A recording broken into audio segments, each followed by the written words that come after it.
Hello, family. Welcome back to the Marriagepreneurs Podcast, the space where couples come to build love, legacy, and wealth together. I'm your host, LaKisa Taylor-Allston, and we're diving into the next three pillars that will change the way you and your spouse move as a team. The planning, putting systems in place, and the communication are all discussed in the Make Money Marriage Challenge. These are the parts of the challenge that shift you from dreaming to doing.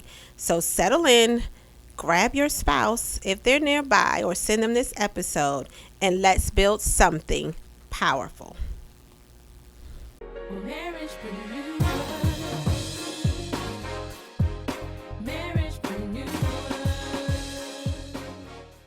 I said that before. I'm saying it again. They fail because they actually don't plan together. Planning does three things for your marriage. One, it creates unity. When you plan together, you're thinking together, you're dreaming, and you're prioritizing together. You stop pulling each other in opposite directions, and you start rowing like you're rowing a boat in sync, or you're in the same rhythm. Like if you were dancing on a dance floor, you're in the same rhythm. Number two, it reduces stress. A plan gives you clarity. It tells you what matters and what can wait. It eliminates the what you are doing conversation that can lead to frustration. Number three, it accelerates progress. A plan turns your goals into steps, momentum, and then momentum turns it into results. So how do you plan as a couple? Again, we've talked about sitting down, setting monthly goals, setting quarterly goals for your money, for your marriage, and for your business.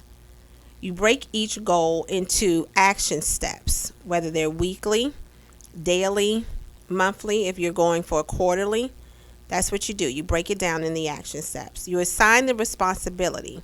And remember, we talked about you assign your roles based on strengths, not on expectations. And you review your progress together every week. Planning is not about perfection, it's about direction. It's saying this is where we're going and this is how we're going to get there together. And the first two pillars are really set up to talk about your dreams and your goals. And now when you get to the planning section, that is how do we get this done? So you're going to be in alignment when you start this part of the process. And this should help you to be able to be effective in your planning. And you may have different ideas on how you get it done, but you'll work through all of that. You'll talk through all of that, and you'll settle and become at peace and harmony about how you move forward. And moving forward means putting the systems into place. So let's talk about systems. Love is the heart of your marriage, okay? But the systems are the backbone. They keep your home running and your business flowing, your money growing, and your marriage peaceful. A system is simply a repeatable process that makes your life easier. And so they matter because you don't have to reinvent the wheel every week to get things done. Everyone knows the process and there's no confusion. Consistency builds the trust in your marriage and in your business. And you don't have to rely on memory, mood, or motivation. You rely on structure. And as a person who I'm going to admit right now is known as a little bit of a rebellion type of person, or a rebellious type of person, I can appreciate structure. I've definitely had enough structure in my life, but I've always wanted to do my own thing, forge my own path. But systems, I find now, bring a lot of peace, and in chaotic times that we may be going through in marriage or business. Like right now, we have a lot of tabs open, a lot of projects open. So the things that are keeping us consistent, the structural things, are really helping my husband and I to stay connected. Systems, every marriagepreneur couple needs this.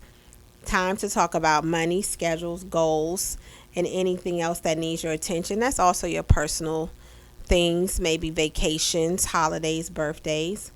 You need a money management system. What are you saving for? What's the budget? How are you going to invest in? Can we invest? Can we get qualified for personal loans to do something else that we may want to do? It's just reviewing your financial health together. Definitely, you need a home management system. We talked about chores. We've talked about taking care of the house and the household tasks. That's where you both live. That's where you both come home after long days for a sense of peace and replenishment. So you want to make sure your home and your household is taken care of. You need a business workflow system.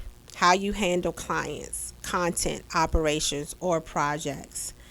And you need a communication system. We're going to say this 1,000 times, and we've heard it before. That one of the top 3 things that breaks up marriage is the communication.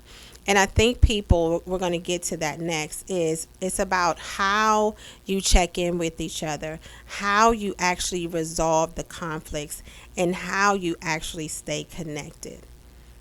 I'm going to suggest that you start small. You choose 2 systems just to implement this week that you think would benefit you and your spouse the most.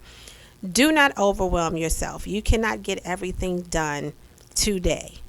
And then you have to give yourself time to make the adjustment. You may have to give yourself some more time. You may have to give your spouse some more time.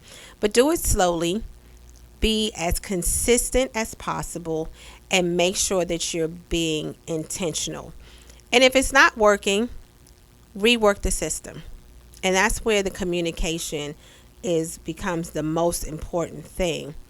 And the communication becomes the heartbeat of everything that you're trying to build.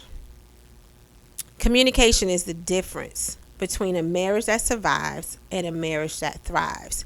See, sometimes people get stuck on, we planned this. We said this was going to be our vision. And again, we say that people evolve, so your marriage will evolve. Things will not remain the same. I need people to understand that. And sometimes the person that you married 10 years ago is not the same person that you're looking at 15 years later. And you have to do this check-in, and that's why the communication has to be consistent. You have to do the check-in with each other. You have to hear each other, and so then you know how to move forward together. You have to give each other grace, allow each other to adjust, state feelings, receive the information before you respond to the information.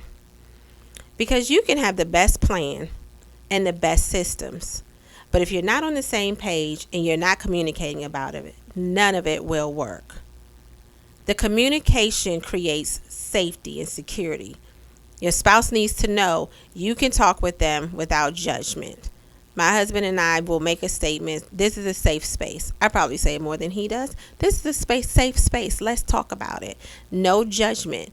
And then, men, let me just tell you, if your wife comes and asks you a question, and I know she may be not in a good place, or you're wondering if she's in a good place, probably that's the best time to answer her question with the truth, because she has done the pre-work to help her to deal with whatever your response may be. So we have to say to each other, this is a safe space and we can communicate without judgment. That also allows the communication to build intimacy. Talking is how you stay connected emotionally, mentally, and spiritually. Number 3, communication prevents resentment. Unspoken expectations become silent frustrations. If you don't communicate with each other, you're going to let things fester. You're going to create gaps. And I don't like creating gaps in my marriage. I like to address things. Now, sometimes I like to address things in the moment. And my spouse will say, I need a moment. I have to allow him the moment. Because if I don't, then I may not get the resolution that I'm looking for. I may not get the comfort or the truth that I want. So if he needs a moment, I have to respect that. Now, he can't take a moment forever. And if I need to come back and bring it to the forefront, then that's what I will do. But I'm going to give him and allow him the moment, just like I'm expecting and hoping for him to allow me and give me grace and have the conversation that we need to have. You can't build together if you're not talking to each other. So it definitely takes teamwork. It is a team effort, and both of you have to be present and put the work in. Communication tools for couples, especially for marriagepreneur couples, involve pillow talk conversations. A lot of times, if you are entrepreneurs anyway, you're taking your work in some capacity with you to bed. You may have a notebook beside your bed because we're always thinking about what's next. What do we have to do? So that pillow talk sometimes becomes you and your spouse talking and thinking about what we can do, whether it's your feelings, whether you're talking about your wins or your challenges or even your dreams. This is very, very common for people with an entrepreneurial mindset. So it's fine to have the pillow talk conversations. Just again, make sure everybody is working within the boundaries that each other ask. And I say that because sometimes my husband might say at 10 o'clock, make sure you pay so-and-so. And I don't want to hear that at 10 o'clock because I'm ready to go to sleep. And I'll just say, okay, but I can make a note in my calendar so I won't forget what he's asked me to do. But again, we just want to make sure we have boundaries that we both feel good about and are secure with moving forward in our communication tools. You may want to have business and money check-ins, whether it's weekly, monthly, quarterly, annually. Just make sure you are having structured conversations that keep you aligned. Trigger awareness. That's important. Knowing what sets you off and communicating it with love. Try to communicate your frustrations or your triggers with loving tone and grace. That's the best word for it. If you come in hot, they might respond hot if they are a person who may be a hothead. If you come in with an attitude and snarky remarks, you may get the same thing back. So just be mindful of how you're communicating, your delivery, and your tone. I'm not suggesting that you are a passive person. I'm just suggesting that best communication styles, the better your communication styles, the more successful you'll see in your conversation that maybe your spouse is getting your point. The pause and pray method. Before reacting, pause, breathe, pray, and respond with intention. One thing I learned growing up when we had quote unquote family meetings, we would start every meeting with a prayer. And certainly that set the tone. Again, I told you my dad's a pastor. So that set the tone on how this would flow automatically. Even if people were frustrated, even if there were hot heads at the table, when you put a prayer on it, that changes everything. That's the purpose of prayer. Possibly you need to implement that when you're having certain conversations with you and your spouse. Before we begin this conversation, let's stop and have a prayer. You may need to say, instead of blaming, express your feelings and needs clearly.